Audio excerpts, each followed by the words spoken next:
আসসালামু আলাইকুম বন্ধুরা, আপনারা কেমন আছেন? আমি আলহামদুলিল্লাহ। আমি এখানে চায়ের কাপের 1 কাপ পোলার চাল নিলাম। আমি গুড়ের পায়েস পাক করব।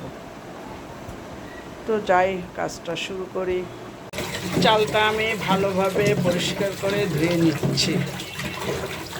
4 বার অন্তত পরিষ্কার করে ভালোভাবে ধুয়ে নেব। অল্প চাল যদিও, আর এই চালে কোনো ময়লা নেই, যেহেতু এটা প্যাকেটজাত চাল।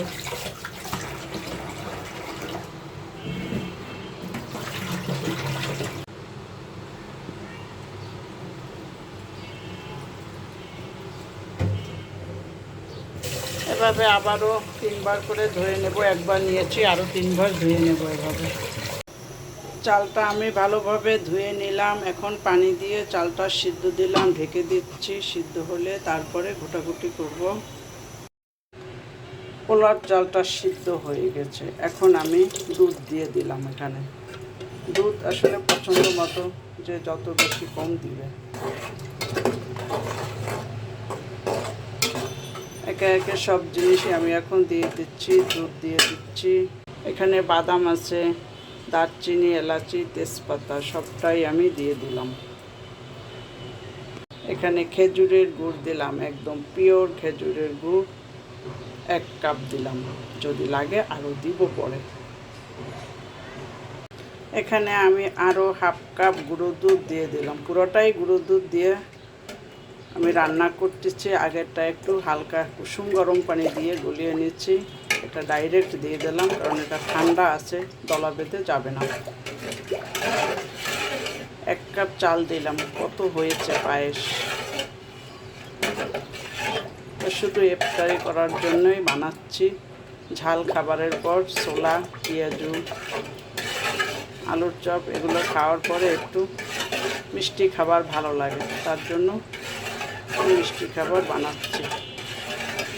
এর জন্য হঠাৎ করে মাথায় আসলো যে একটু পায়েস রান্না করি। যেই ভাবনা সেই কাজ শুরু করে দিলাম। ½ চামচ লবণ দিয়ে দিলাম।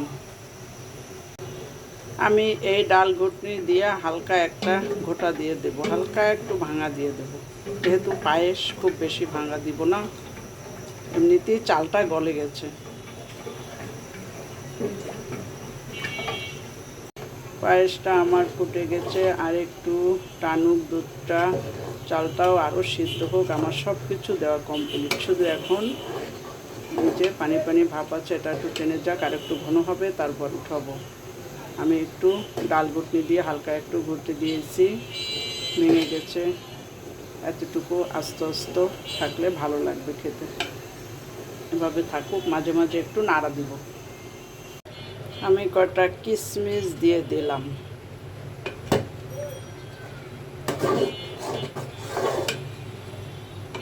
এখন আমি উঠিয়ে নেব। এটা উঠালে আরও ঘন হয়ে যাবে।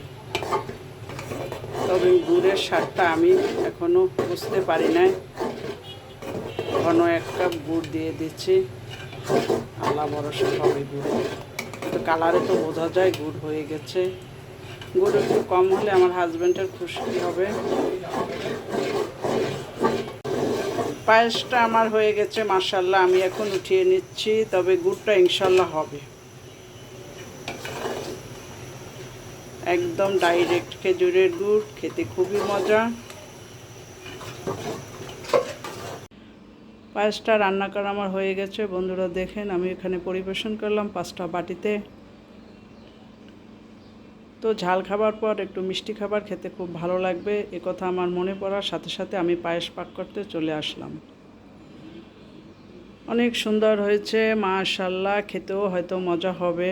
সবাই লাইক করবেন, কমেন্ট করবেন, সাবস্ক্রাইব করবেন, বেল বাটনটা অন করে রাখবেন, যাতে আমার ভিডিওগুলো আপনারা দেখতে পান। সবার জন্য আমার ভালোবাসা অবিরাম। সবাই ভালো থাকেন বন্ধুরা। খোদা হাফেজ।